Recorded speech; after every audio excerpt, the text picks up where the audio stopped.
Bonjour à tous, je suis ravie de vous retrouver pour une nouvelle capsule avec un titre peut-être qui vous étonne, le désespoir créatif.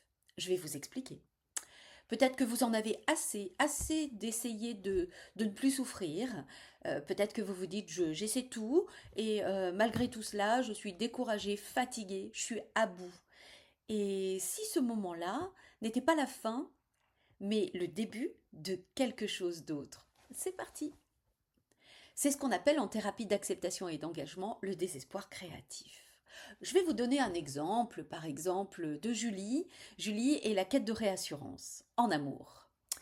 Julie, à chaque fois qu'elle doute de son couple, elle envoie des messages à son compagnon pour se rassurer, lui demander si il pense à elle, ce qu'il fait, s'il l'aime, etc. Elle se sent rassurée quelques minutes, mais très vite, eh bien, elle se sent encore plus seule, plus dépendante et elle culpabilise parce que elle sait que ça l'agace au bout d'un moment. Alors un jour, elle se dit, mais je me rends compte que ce que je fais là, ça ne fonctionne pas. Hein, je me sens toujours aussi mal. Eh bien, à ce moment-là, elle fait du désespoir créatif. Julie ne sait pas encore quoi faire d'autre, c'est vrai, mais elle arrête de faire ce qui ne marche pas. Elle ose faire un pas de côté, en fait, et parler de sa peur sans l'imposer. Observer, accueillir, c'est déjà changé. Un deuxième exemple, une maman et les cris du matin. C'est une maman qui, en fait, chaque matin, sa petite fille de 4 ans, quand il est l'heure d'aller à l'école, bien, elle crie, elle pleure, elle n'est pas contente, elle se débat, elle veut pas y aller. Non pas parce qu'elle n'aime pas l'école, hein, non, rien à voir, mais parce qu'elle préfère jouer au calme dans sa chambre. Alors elle crie, et puis du coup, la maman finit par crier. Alors un jour, elle me dit en séance, mais ça fait des mois que ça dure et je me rends compte que ma façon d'agir bien, ne change rien en fait. Ma petite fille veut quand même pas bouger de sa chambre. Enfin, pour ma petite fille, c'est difficile ce passage de off à on. Eh bien, c'est là qu'un petit miracle discret se produit. Elle lâche la lutte. Elle accepte qu'elle ne peut pas forcer sa fille à se réjouir de partir à l'école.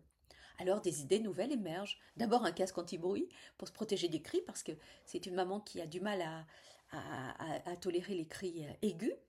Et puis surtout, elle invente des chansons, les chansons du matin, sur le chemin, des petits jeux.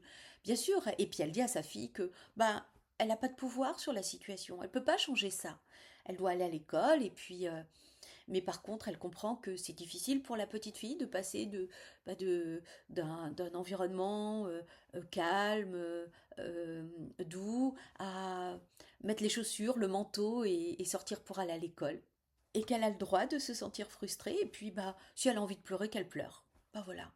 Sa maman est là, à côté, elle lui tend la main, et puis elle comprend, mais elle peut rien faire d'autre. C'est ça le désespoir créatif. Alors, bien sûr, c'est pas magique, mais c'est plus vivable pour toutes les deux finalement. C'est plus doux. Et puis surtout, c'est aligné avec les valeurs de la maman. Parfois, dans les relations interpersonnelles, on a des stratégies qu'on répète encore et encore et qui nous font du mal, qui font du mal à l'autre parce qu'il y a conflit. Alors, ces stratégies, finalement, s'il y a souvent des conflits, c'est qu'elles ne marchent pas. Ça ne fait pas de nous des mauvaises personnes. Ça fait de nous des personnes qui s'entêtent, qui luttent. Alors le reconnaître, ce n'est ni une faiblesse, ni un aveu de défaite, ni un effacement de sa personnalité. Bien sûr que non. Il ne s'agit pas de se soumettre. C'est juste le point de départ. Alors c'est vrai, c'est difficile. C'est difficile de se confronter à ses émotions, à ce qu'on ressent. Par exemple, ça peut être de la colère, ou bien ça peut être de la peur, peur du jugement, ou de la honte. Mais osez voir ce qui ne marche pas, c'est déjà commencer à changer. Alors pour arrêter de vous faire mal, pour arrêter d'en faire à l'autre et pour vous donner une vraie chance de faire autrement, reconnaissez que ce que vous faites ne marche pas.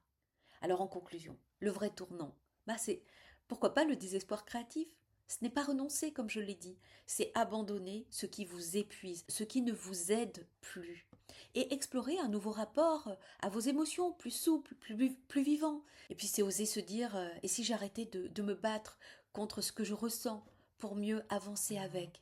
Parfois, ce n'est qu'à ce moment-là que quelque chose de vraiment nouveau peut apparaître. Puis pensez à ce que disait Albert Einstein. Il disait quelque chose comme c'est de la folie d'attendre autre chose quand on fait toujours pareil. C'est pas tout à fait la phrase exacte, hein, je vous invite à aller la retrouver sur internet. Si vous avez aimé ma vidéo, n'oubliez pas de la liker. Je vous dis à très bientôt. Prenez soin de vous. Au revoir.